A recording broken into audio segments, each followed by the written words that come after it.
अस्सलामुअलैकुम दोस्तों, क्या हाल चल है। इंडियन एम्बेसी की जानब से एक बड़ा ज़बरदस्त इक़दाम उठाया गया है जी। हमारे लिए भी होना चाहिए ताकि हर बंदे को हर जगह पे आसानी हो। तो सीन ये है कि जी 1 जुलाई 2025 से ऑनवर्ड इंडियन एम्बेसी ने अपनी सर्विस जो है ना वो एक्सपेंड भी कर दी हैं और थोड़ा कह लें कि आउटसोर्स्ड भी कह सकते हैं। यह एक ऑफ़िस है जिस तरह VFS है ना, तो उनको दे दी हैं। ऑफ़िस का नाम है जी SGIVS, ठीक है। और इनकी ब्रांचेस जो है ना वो पूरे ओमान में होंगी। हर बड़े शहर में है, बुरेमी में है, निस्वा में है, सोहार, सलाला, बरका, मस्कत, उसके अलावा और भी बहुत सारी जगहों में। तो इन तमाम जगहों पे जो ऑफिस है ना SG वो आ जाए, की नाम है तेरा,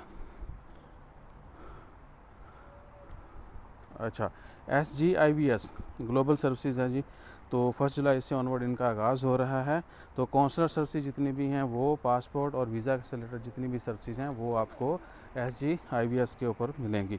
इसको मज़ीद आप जो है ना वो गूगल भी कर सकते हैं। और 1 जुलाई से इसका आगाज़ हो रहा है, तमाम बड़े शहरों में है। और SGIVS जो है ना global services will establish 11 dedicated application centre across Oman aim to enhancing accessibility for the Indian nationality.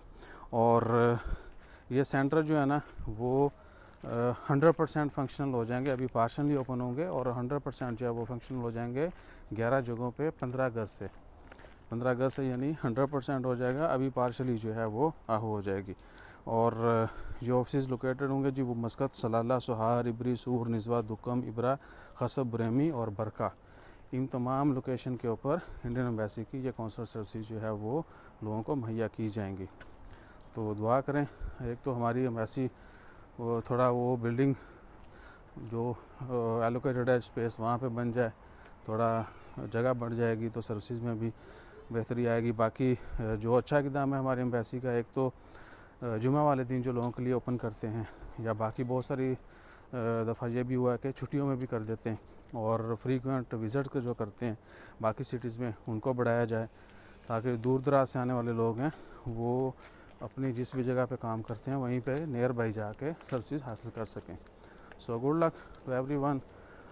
बाकी हमारा ख्याल रखने के लिए आपने लाइक से सब्सक्राइब फॉलो कमेंट करना है और अपना ख्याल ज़रूर रखें। जज़ाकल्लाह।